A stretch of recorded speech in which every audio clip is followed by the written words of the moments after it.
पटना गाय घाट shelter home मामला लगातार बिहार में सुर्खियों में है और जिस प्रकार से 2 एफआईआर पीड़िता की ओर से पटना के महिला थाने में दर्ज किया गया और वंदना गुप्ता की ओर से एंटीसिपेटरी बेल का आज हेयरिंग था। तमाम मुद्दों पे बात करने के लिए हमारे साथ पीड़िता की वकील जो हैं मीनू जी हैं। मैडम, जो पूरा मामला है, पीड़िता के आप वकील हैं, इस पूरे मामले को देखा जाए तो 28 मार्च को सुनवाई भी है हाई कोर्ट में। एंटीसिपेटरी बेल का आज हेयरिंग था सिविल कोर्ट में, क्या कुछ हुआ?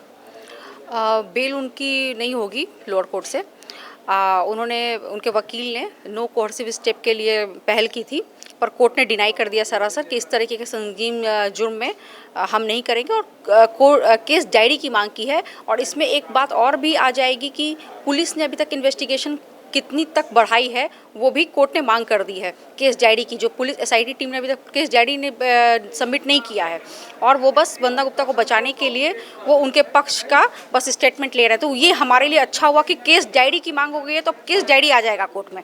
तो इससे हम ये देख पाएंगे कि एसआईटी टीम कितनी सक्षमता से और कितनी सूक्ष्मता से इसकी जांच कर रही है, किन किन बिंदुओं पे उसने अपनी जांच को रखा है। तो ये हमारे लिए भी बहुत अच्छा हुआ कि हम केस डायरी की मांग हो गई है और अब अगली सुनवाई की डेट निर्धारित होगी, फिर उसमें उनकी केस डायरी पे हम बहस करेंगे।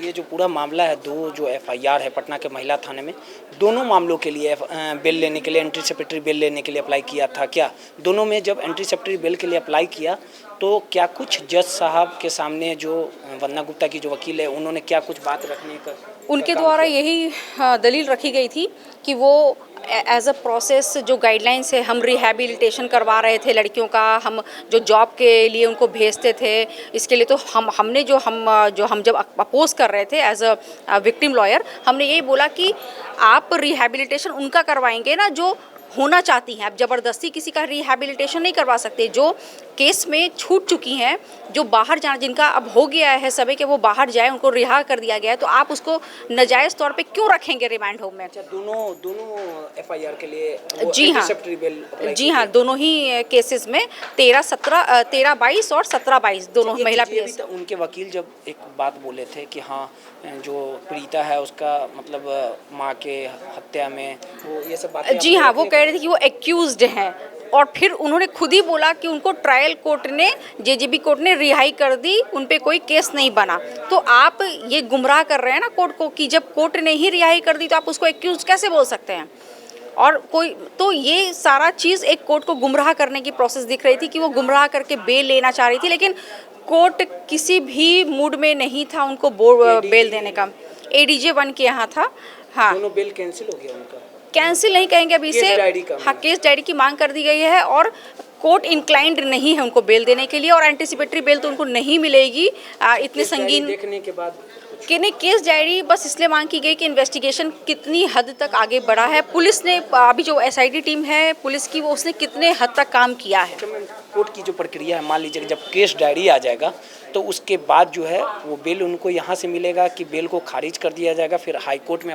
देखिए, कोर्ट का फंक्शन करने का तरीका बिल्कुल अलग होता है। वो पुलिसिया कार्रवाई और उसकी तरह नहीं होती है कि बस एक स्ट्रेट फॉरवर्ड देखती है। यहाँ पे दोनों पक्षों को सुना जाता है। यहाँ पे दोनों और जो टूटियाँ होती हैं, जो केस डायरी में जो जहाँ टूटियाँ होंगी उस बिंदु पे डिस्कशन होगा। डिफेंस अपना पॉइंट्स रखेगा, प्रोसिक्यूशन अपने पॉइंट्स रखेंगे और उन दोनों पॉइंट्स को मद्देनज़र कोर्ट डिसाइड करेगी बिल्कुल बारीकी से। तो केस डायरी देखना जी हाँ, वो केस डायरी देखेंगे और कहाँ कहाँ किस आधार पे क्या हुआ है। हाईकोर्ट का भी हमने जिक्र किया कि हाईकोर्ट में हमने क्या क्या चीज़ों को रखा है, तो वो भी हमने लोअर कोर्ट में पेश किया कि हाईकोर्ट का ये ऑब्जर्वेशन है। तो ये अब यहाँ पे एक न्यायालय नहीं है, यहाँ पे 2 न्यायालय काम कर रही है। एक निचली अदालत देख रही है और उच्चतर न्यायालय देख रही है। तो इन दोनों के ही रिपोर्ट्स को टैली करते हुए कि हाईकोर्ट के ऑब्जर्वेशंस क्या हैं, लोअर कोर्ट में जो ट्रायल कोर्ट का प्रोसीजर जो चल रहा है वो प्रोसीजरल कोर्ट है। केस डायरी की मांग तारीख निर्धारित किया गया कितना? मुझे लगता है कि एक 2 वीक में आ जानी चाहिए। देखिए, सीधे तौर पे पीड़िता की वकील थी जो तमाम चीज़ों को बताने का काम कर रही थी कि एंटीसिपेटरी बेल के लिए जो वंदना गुप्ता ने अप्लाई किया, जो अपील की थी, उसके बाद क्या कुछ चीज़ें निकल के आ पाई है। रोहित, NBC 24 पटना।